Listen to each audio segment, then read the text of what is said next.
Hello friends, today I deliver a lecture on the topic of principles of farming system। तो कृषि प्रणाली या खेती के प्रणाली को हम जो है इसका क्या प्रिंसिपल होता है। प्रिंसिपल का मतलब होता है एक तरह से रूल्स या नियम। इसके क्या नियम है या सिद्धांत भी बोल सकते हैं। तो फार्मिंग सिस्टम के क्या सिद्धांत है इसके बारे में आज जानेंगे। इसमें नंबर फर्स्ट है मिनिमाइजेशन ऑफ रिस्क, यानी कि जो रिस्क जोखिम जो होते हैं उसको कम से कम करना। तो जोखिम कैसे कम कर सकते हैं कि मान लीजिए कि हम जो है अगर क्रॉप प्रोडक्शन कर रहे हैं तो इसमें जो है हमें डाइवर्सिटी लानी पड़ेगी, यानी कि अलग अलग किस्मों के फसलों को लेना पड़ेगा। एक जो है जैसे कोई सीरियल ग्रुप की हो गई जिसमें अनाज होते हैं, पल्सेस ग्रुप की हो गई जिसको दालें बोलते हैं, ऑयल सीड हो गई यानी कि तिलहनी फसलें हो गई। तो सभी फसलों को एक साथ शामिल करेंगे। अब किसी एक सीज़न में अगर सभी फसलों को शामिल करते हैं तो क्या होगा कि अगर फेवरेबल कंडीशन नहीं आती है, मान लीजिए कि सूखा पड़ गया, बाढ़ आ गई तो उससे क्या होगा, कुछ न कुछ हमें यील्ड मिल जाएगी।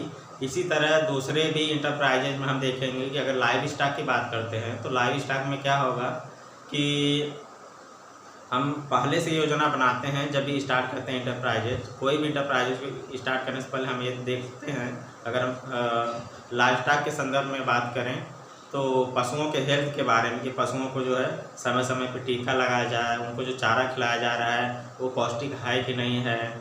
इसके अलावा जो है अलग अलग जो है जैसे कि उसमें जितने भी इनपुट्स हम लगा रहे हैं उसका अगर सही यूटिलाइजेशन हम करेंगे, सही से उसका हम जो है एफिशिएंट यूज करेंगे तो क्या होगा कि हम रिस्क को कम करेंगे। तो रिस्क को इस तरह हम जो है कम कर सकते हैं, ठीक है। बाकी सभी इनपुट में ऐसे ही जब रिस्क हम क्या होता है कि जब अधिक से अधिक इंटरप्राइजेज को यूज करेंगे तो उसमें भी मान लीजिए कि कोई एक इंटरप्राइजेज अगर फेल हो गया या उसमें कुछ ऐसे रिस्क आ गए हैं जिसकी वजह से क्या हुआ कि लॉस में गए, लेकिन दूसरा और तीसरा इंटरप्राइजेज से ये मेकअप हो जाएगा। तो फार्मिंग सिस्टम का सबसे पहला रूल है, नियम है कि हम रिस्क को कम से कम रखें, रिस्क को कम से कम रखें। नंबर सेकेंड है recycling of wastage and residues. तो जो भी वेस्ट मटेरियल मिलता है किसी एक इंटरप्राइजेज से उसका हम रिसाइकल करें, उसका वैल्यू एडिशन करें, उसके अलग अलग प्रोडक्ट बना के हम जो है दूसरे इंटरप्राइजेज में हम एज ए इनपुट की तरह हम उसको यूज कर सकें, ठीक है। साथ ही क्या होता है, रिसाइकल का मतलब होता है कि उससे हम जो है दूसरी सारी चीज़ें बना सकें और बना के उसका चाहे हम इनकम भी जनरेट कर सकते हैं, उससे इनकम भी ले सकते हैं। साथ ही जो है उसका हम इनपुट के रूप में हम दूसरे इंटरप्राइजेज यानी कृषि उद्योग में हम जो है लगा सकते हैं। तो recycling of waste and residues हो गया। नंबर थर्ड है इंटीग्रेशन ऑफ 2 और मोर इंटरप्राइजेज। जब भी हम फार्मिंग सिस्टम अपनाएं तो उसमें जो है 2 या 2 से अधिक इंटरप्राइजेज को लेने की कोशिश रहनी चाहिए। तो ये जो है रूल्स नियम में ही है कि इंटीग्रेशन ऑफ 2 और मोर इंटरप्राइजेज। ये इसीलिए इसको शामिल किया गया है कि हम जो है हम प्रॉपर तरीके से रिसाइकल कर सकें वेस्ट मटेरियल को। इसके अलावा जो है ज़्यादा से ज़्यादा इनकम पा सकें, साथ में एम्प्लॉयमेंट ले सकें। इसके अलावा इन्वायरमेंट सेफ भी इससे होगा। तो नंबर 4 है optimum utilisation of all resources.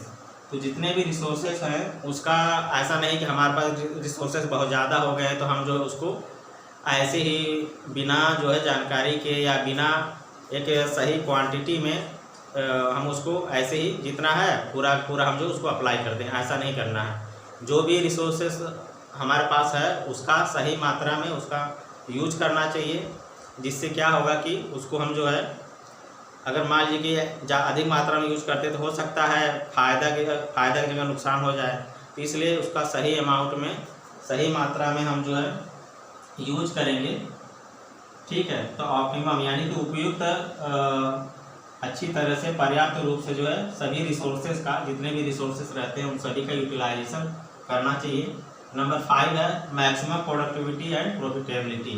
तो हमारा ये मोटो होना चाहिए कि जो भी फार्मिंग सिस्टम आप अपना रहे हैं उससे हम अधिक से अधिक पर यूनिट जो है प्रोडक्टिविटी यानी पर यूनिट जो है यील्ड हम जो है अधिक से अधिक ले सकें, तो मैक्सिमम यील्ड हम प्राप्त कर सकें, साथ ही जो यील्ड मिल रही है वो प्रॉफिटेबल हो। अगर मान लीजिए कि आपने यील्ड बहुत ज़्यादा ले लिया लेकिन उसकी क्वालिटी सही नहीं है तो क्या होगा, वो प्रॉफिटेबल नहीं है। तो यील्ड प्रोडक्टिविटी हमें ज़्यादा से ज़्यादा तो लेना ही लेना है, साथ में जो प्रोडक्शन मिल रहा है, जो उत्पादन मिल रहा है उसमें क्वालिटी मैटर भी करती है। तो क्वालिटी अच्छी रहेगी तो वो ज़्यादा हमें प्रॉफिट देगी। तो नंबर 5 है मैक्सिमम प्रोडक्टिविटी एंड प्रॉफिटेबिलिटी, ये हो गया। नंबर 6 है इकोलॉजिकल बैलेंस।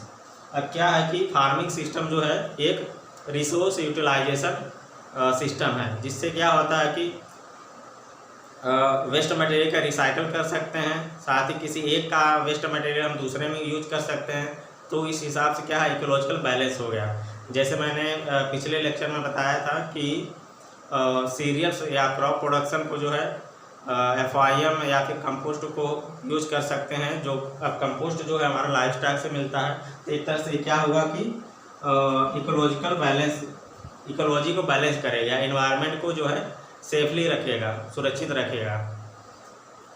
ठीक है, तो इकोलॉजिकल बैलेंस हो गया। इसके बाद नंबर 7 है जनरेशन ऑफ एम्प्लॉयमेंट पोटेंशियल। तो क्या होता है कि जो भी फार्मिंग सिस्टम अपनाएंगे उसमें एक पोटेंशियल होना चाहिए, एक पावर शक्ति होना चाहिए या एक सामर्थ्य होना चाहिए, जिसकी वजह से क्या है कि हम एम्प्लॉयमेंट यानी कि रोजगार के अवसर को हम उत्पन्न कर सकें, यानी कि रोजगार को हम नए रोजगार को हम उसमें नए रोजगार हम दे सकें। इसके लिए क्या है पोटेंशियलिटी होनी चाहिए उस फार्मिंग सिस्टम में। नंबर 8 है इंक्रीज्ड इनपुट यूज एफिशिएंसी। अब देखिए जितने भी इनपुट यूज कर रहे हैं, अगर यूज कर रहे हैं, मान लीजिए कि उसका वहाँ पे कोई रोल नहीं है या उसका जब नीड्स नहीं है या रिक्वायरमेंट नहीं है उसकी, तो हम उसको देंगे तो क्या होगा कि बेकार जाएगा। तो हम वही इनपुट यूज करेंगे जो उसके लिए हेल्पफुल हो, जो उसमें मदद करे, जो उसमें उस इंटरप्राइजेज में उसकी आवश्यकता हो। जब आवश्यकता होगी, नीड्स होगी और उस इनपुट को एक सही मात्रा में हम देंगे तो क्या होगा कि हमारे इनपुट का एफिशिएंसी बढ़ जाएगी। जो भी हम दे रहे हैं, चाहे वो जो है जैसे लाइव स्टॉक की बात करें तो उसमें हम जो भी ग्रेन्स दे रहे हैं, चाहे वो फॉडर के रूप में दे रहे हैं या फिर होल सीरियल्स दे रहे हैं या फिर उसकी सीरियल्स या ग्रेन्स की छिलके दे रहे हैं, तो ऐसा नहीं कि उसमें जो है क्वांटिटी मतलब कि वो हार्मफुल हो या उसमें विषाक्तता हो, उसमें जो है पौष्टिक चीज़ें होनी चाहिए। इसी तरह अगर हम FIM दे रहे हैं या कंपोस्ट दे रहे हैं तो ऐसा नहीं कि वो जो है वेल डिकम्पोज ना हो, यानी कि अच्छी तरह वो जो है बनी ना हो। अगर अच्छी तरह बनी नहीं रहेगी, ऐसे ही आप डाल देंगे तो क्या होगा कि उसका फिर कोई मतलब नहीं रहेगा, वो फ़ायदा पहुंचाने की जगह नुकसान कर देगा। तो इसलिए इनपुट को हम केयरफुली यूज करेंगे, जिससे क्या होगा कि उस इनपुट का जो है यूज एफिशिएंसी अधिक हो। ठीक है ना, इनपुट अगर हम कोई चीज़ अगर 100 kg दे रहे हैं और उसका रिजल्ट जो है हाईएस्ट मान लीजिए कि 50% है, तो 50% है अगर, तो वो जो है क्या हुआ, अगर 50 से कम होगा तो जाहिर सी बात है कि इनपुट की एफिशिएंसी कम है। तो एक आइडियल अगर 50 का मानते हैं तो अगर हाईएस्ट 50 पे जा रहा है तो इस हिसाब से जो है इसका इनपुट जो है काफ़ी यूज एफिशिएंसी जो है काफ़ी अच्छा है। तो जो भी इनपुट यूज करें उसका अच्छी तरह यूज होना चाहिए। अगर अच्छी तरह यूज नहीं होगा तो क्या होगा कि केवल जो है एक समय की बर्बादी और धन की बर्बादी होगी, तो फार्मिंग सिस्टम सक्सेसफुल नहीं हो सकता। इसलिए इनपुट यूज एफिशिएंसी हमेशा जो है बढ़ाना चाहिए, जितना हो सके उतना मैक्सिमम पे लाना चाहिए।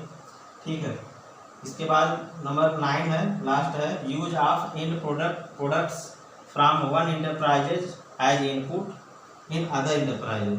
तो जो भी एंड प्रोडक्ट्स का मतलब ये होता है कि एक तरह से वेस्ट मटेरियल हो गया, या फिर उसका वेस्ट मटेरियल मानिए या फिर उसको जो है उसकी यील्ड ही मानिए या उत्पादन ही मानिए, तो उसको जो है हम दूसरे इंटरप्राइजेज में क्या करेंगे कि उसको एक तरह से इनपुट के रूप में हम दे सकते हैं, शामिल कर सकते हैं।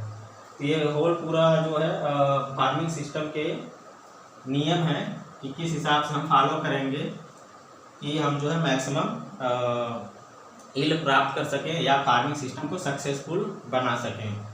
तो कैसा लगा वीडियो आप लोग बताइएगा। ठीक है, कमेंट आप लोग करते नहीं हैं तो कमेंट भी कीजिए, साथ में अपने दोस्तों में शेयर कीजिए, वीडियो को लाइक कीजिए। Thank you so much. और कुछ कोई भी क्वेरी हो तो आप ज़रूर बताइए, ठीक है। कमेंट का अभाव है तो कमेंट कीजिए, ठीक है। Thank you so much.